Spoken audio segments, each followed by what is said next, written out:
যদি কলিজা শক্তই হয়, এক ওয়াক্ত নামাজ পড়তে মন না চায়, নওজোয়ান মাঝে মাঝে কবরস্থানে একা দাঁড়াইও, মানুষের লোকে যাইয়া পারত না, একলা কবরস্থানে দাঁড়াইও একা নীরবে, দিনের বেলাতেই কোনো কবরের সামনে 1 মিনিট 2 মিনিট দাঁড়াইয়া ভাইব এই মানুষগুলো জমিনে কোলাহল করত, এই জমিনে এই মানুষগুলো ব্যস্ত ছিল।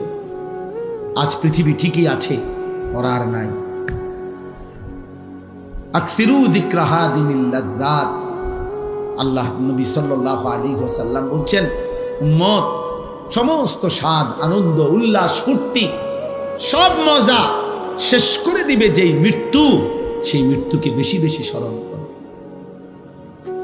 সব সব ঠান্ডা করে দিবে, সব স্তব্ধ করে, সব স্তব্ধ করে। আল্লাহ তাআলা বলছে, মিনকুম মান ইউতাওয়াফা মিন ক্বাবলু, আমার বান্দা মনে রেখো আমি কিন্তু সকলকেই যুবক, সকলকেই বৃদ্ধ বানাই না। মায়ের পেট থেকে বের করার পরে চলতি পথে আমি আল্লাহ তাআলা অনেককেই মৃত্যু দিয়ে ফেলি। দেখ কথা বলে না, জন্মিলেই তো বুড়া হয়, প্রত্যেকটি বাচ্চাই তো নিশ্চিত বুড়ো হয়, বুড়ো হয়। 3 বছরের বাচ্চা কবরে নাই, 3 দিনের বাচ্চা কবরে নাই, 6 বছরের বাচ্চা কবরে নাই। তাইলে তুমি কোন হিসাবে ভাবছো তুমি আরো 30 বছর বাঁচবা? আমাদের মাওলানা মুতালেব হোসেন সালিহি, আমার বন্ধু, মাওলানার ওর মেয়ে বাচ্চা হয়েছিল 1 মাস 1.5 মাস, 1 মাস হয়েছে মনে হয়। এই গত 3 দিন আগে এই বাচ্চা অসুস্থ ছিল, 1 মাসের বাচ্চা, 1 মাস। ঢাকা নিছে, মোহাম্মদপুর শ্যামলী বড় হসপিটালে ভর্তি করাইছে। আগের দিন রাত্রে আমারে ফোনে কইতেছে, আনিস, আমি বললাম কি অবস্থা বাচ্চার? ডাক্তারে কি বলুন? মাশাআল্লাহ অনেক ভালো আছে, বলতেছে চিকিৎসা অনেক সুন্দর, ভালো হসপিটাল, খুব বড় সড়ো, অনেকক্ষণ বলল। পরের দিন আবার রাত্র 12:30টার দিকে আবার ফোন দিছে, ফোন রিসিভ করছি আর দেখি ও কাঁদতেছে। আরে কি হইল রে, কাঁদোস কেন? আমার আদরের বাচ্চা, কোলের বাচ্চা মারা গেছে, এই 1 মাসের বাচ্চা মারা গেছে, রাত 10টায় মারা গেছে। তখন আমি যখন শুনছি তখন 12:30 বাজে। পরে কথা বলতেছি আর সান্ত্বনা দিতেছিলাম, তো বললাম যে বাচ্চাটা এখন কোথায়, তুই কই এখন? তো একটা কথা বলছে, কয় গাড়িতে আমি আমার বাচ্চারে কোলে নিয়ে আইতেছি, আমার বাচ্চা আমার দিকে তাকায় আছে। কি ভাই, 1 মাসের বাচ্চা, এক বাবা মনে করেন সেই ঢাকা থেকে লাকসাম পর্যন্ত এই 5-6 ঘন্টা রাস্তা, ছোট্ট মাসুম বাচ্চা মৃত, যে বাবা কোলে করে নিয়ে আসছে, তার কলিজাটা তখন কেমন লাগছে? কে তোমাকে নিশ্চয়তা দিল বাবা তুমি আগামীর ভোর দেখবা? প্রতিদিন প্রতি রাত ভোর হতে কত মানুষের জানাজার এলান হয়, এমন একটা এলান কি তোমার জন্য হবে না? খবরের কথা শুধু গজল শুনলে হবে? এটা শুধু গজলের জন্য? এ তো ফিকিরের জন্য, এ তো ভাবনার জন্য, চিন্তা ফিকিরের জন্য। এজন্য আজকে আমি মূল কথা, মোটা কথা এটা বললাম, একজন মায়ের পবিত্র দুধ এভাবে ভুলে গেলা, যে মা 2 বছর দুধ পান করাইলেন, 1 মায়ের 9 মাসের গর্ভ এভাবে ভুলে গেলা, এত বড় সৃষ্টিকর্তা মহান আল্লাহকে এভাবে ভুলে গেলেন। এমন রবকে ভুলা যায়? এমন মালিককে কেমনে ভুলে মানুষ? এমন রবকে কেমনে সেজদা না দিয়ে পারে? যে রব আমার 24 ঘন্টা আমার অজান্তে, আমি জানিও না আমার কি জরুরত, আমার সে মালিক আমার সকল প্রয়োজন প্রতি মুহূর্তে যিনি পালন করছেন, আমার কাছে পৌঁছিয়ে দিচ্ছেন, এমন রবের নাফরমানি কিভাবে? তাফসীরের মধ্যে আছে রব কাকে বলে? রব বলে ওই সত্তাকে যিনি কোনো বস্তুকে, কোনো জিনিসকে, কোনো কিছুকে তার একেবারে প্রথম অস্তিত্বের প্রথম মুহূর্ত থেকে নিয়ে চূড়ান্ত শেষ পর্যন্ত ধীরে ধীরে সে বলুক বা না বলুক, জানুক বা না জানুক, বুঝুক বা না বুঝুক, তার সকল প্রয়োজন যথা সময়ে যিনি নিজ ইচ্ছায় পৌঁছাচ্ছেন, দিয়ে দিচ্ছেন, ব্যবস্থা করছেন, এমন সত্তা, এমন মালিককে বলে রব। আর সেটা একমাত্র করছে আল্লাহ। এমন রবকে ভোলা যায়? এমন মালিককে সেজদা না দেয় মানুষ? আস্তাগফিরুল্লাহ, আস্তাগফিরুল্লাহ। এজন্য বেনামাজি মূলত নিমক হারাম। আমাদের নিমক হারাম মানে কি? যার ঘরে ভাত খাইছিল, নুন খাইছিল, এখন তার দিকে উল্টাইয়া তাকাইছে, অনা তারে চেনে না, এরই তো সমাজে কয় নিমক হারাম। মানে নিমক মানে নুন।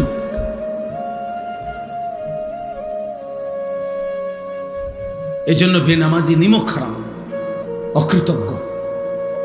আল্লাহ যেন বলতেছে, বান্দা এই মাত্র এক প্লেট ভাত,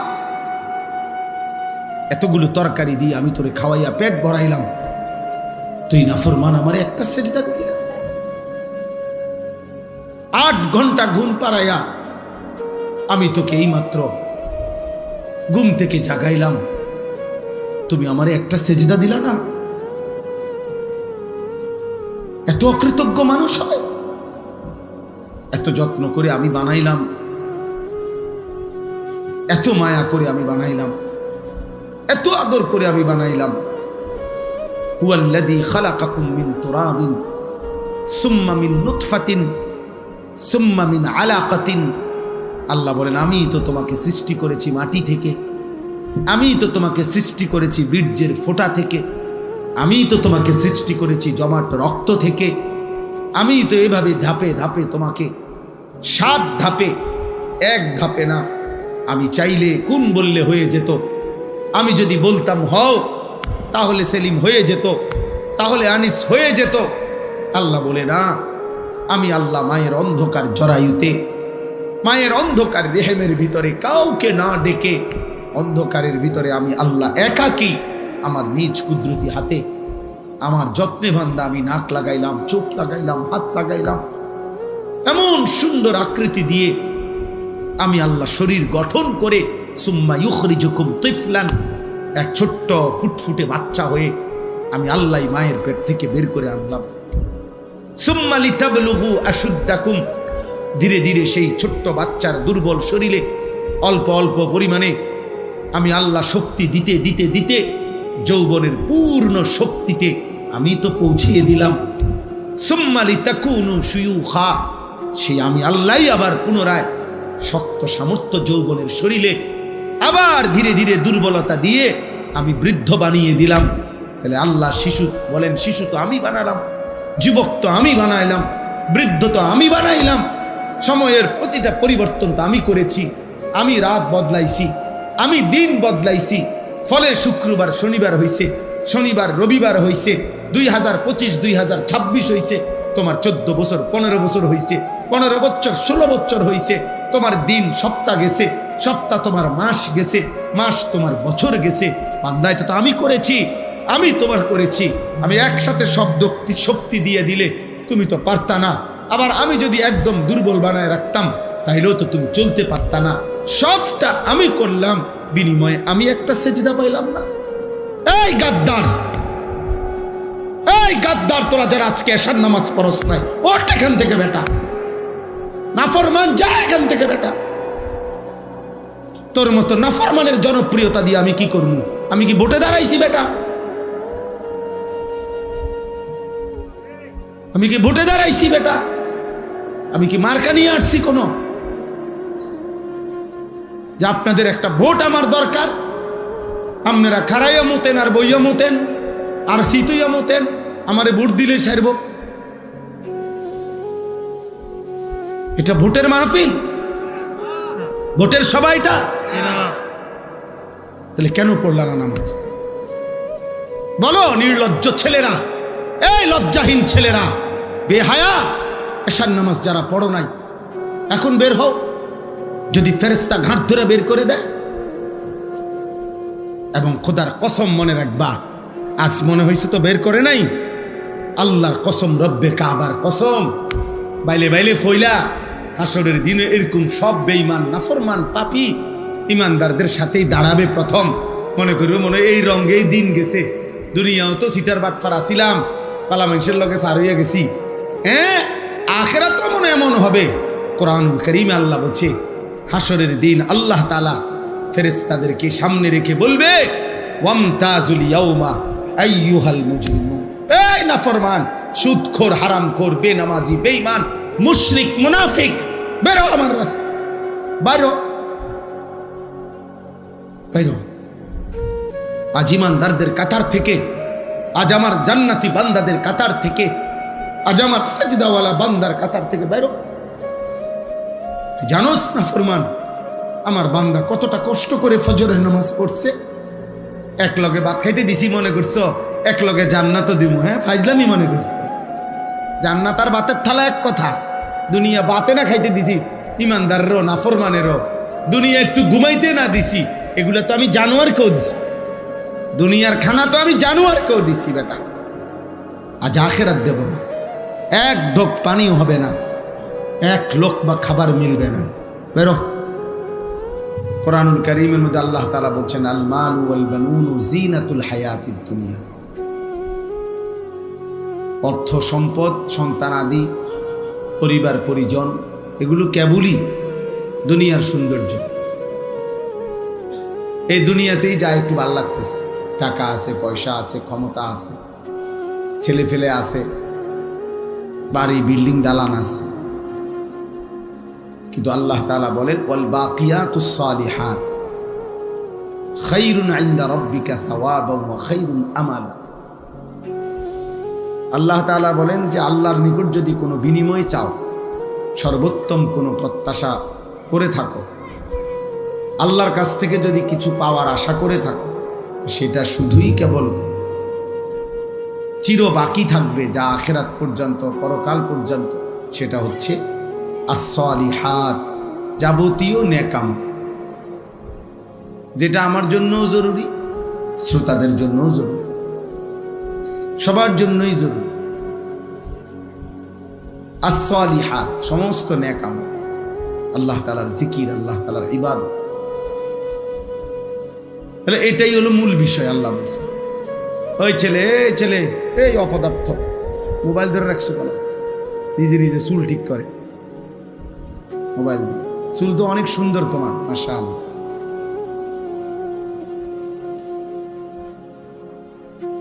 মোবাইল চালায়ও না, মোবাইল ছাড়া। আমি এটা অটোমেটিক, আল্লাহর মেহেরবানি, আমার এটা নজরে মোটামুটি চোখের রেঞ্জ যে দূরে দূরে, এরপরে চশমাও তো আছে।